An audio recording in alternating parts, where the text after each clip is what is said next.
ಒಂದು ಕಡೆ ನಾಡ ಹಬ್ಬ ದಸರಾಗೆ ಚಾಮುಂಡಿ ಬೆಟ್ಟದಲ್ಲಿ ಸಾಹಿತಿ ಬಾನು ಮುಷ್ತಾಕ್ ಸಿಎಂ ಸಿದ್ದರಾಮಯ್ಯ ವಿದ್ಯುಕ್ತವಾಗಿ ಚಾಲನೆ ನೀಡಿದರೆ ಅತ್ತ ಅಂಬಾವಿಲಾಸ ಅರಮನೆಯಲ್ಲಿ ನಡೆದ ಖಾಸಗಿ ದರ್ಬಾರ್ ಗತಕಾಲದ ವೈಭವವನ್ನು ಮರುಕಳಿಸಿತ್ತು.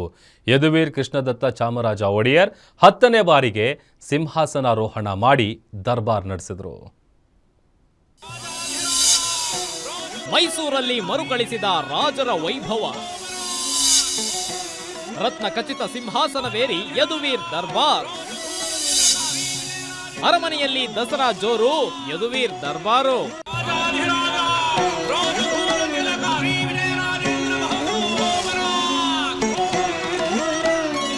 ರಾಜಾದಿರಾಜ, ರಾಜ ಮಾರ್ಥಾಂಡ, ರಾಜಕುಲ ತಿಲಕ, ಯದುವೀರ ಪರಾಕ್, ಬಹುಪರಾಕ್ ಹೀಗೆ ಒಂದಿ ಮಾಗದವರು ಬಹುಪರಾಕ್ ಕೂಗ್ತಾ ಇದ್ರೆ, ಇತ್ತ ರಾಜಗಾಂಭೀರ್ಯದಿಂದ ಸಿಂಹಾಸನದ ಕಡೆ ಯದುವಂಶದ ರಾಜವಂಶಸ್ಥ ಯದುವೀರ ಕೃಷ್ಣದತ್ತ ಚಾಮರಾಜ ಒಡೆಯರ್ ಹೆಜ್ಜೆ ಇಟ್ಟರು.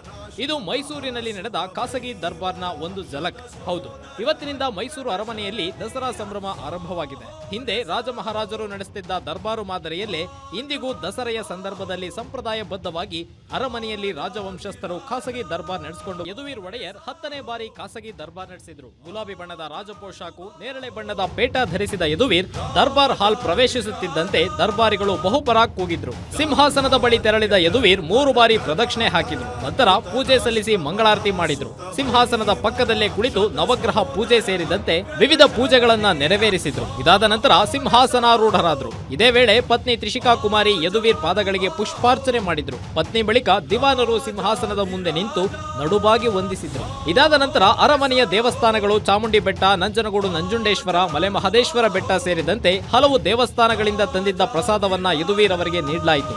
ನಂತರ ಮೈಸೂರು ರಾಜ್ಯ ಗೀತೆಯನ್ನ ನುಡಿಸಲಾಯಿತು. ಈ ವೇಳೆ ರತ್ನ ಖಚಿತ ಸಿಂಹಾಸನದ ಮೇಲೆ ನಿಂತ ಯದುವೀರ್ ಸೆಲ್ಯೂಟ್ ಮಾಡಿ ರಾಜ್ಯ ಗೀತೆಗೆ ಗೌರವ ಸಲ್ಲಿಸಿದ್ರು. ರಾಜ್ಯ ಗೀತೆ ಮುಗಿದ ನಂತರ ಸಿಂಹಾಸನದಿಂದ ಇಳಿದು ಖಾಸಗಿ ದರ್ಬಾರ್ ಮುಕ್ತಾಯಗೊಳಿಸಿದ್ರು. ಸುಮಾರು 1 ಗಂಟೆಗಳ ಕಾಲ ಮೈಸೂರು ಅರಮನೆಯಲ್ಲಿ ಗತಕಾಲದ ವೈಭವ ಮರುಕಳಿಸಿತ್ತು. ರಾಜರ ಕಾಲದ ಆಳ್ವಿಕೆಯನ್ನ ಜನರು ಕಣ್ತುಂಬಿಕೊಂಡು ಸಂಭ್ರಮಿಸಿದ್ರು.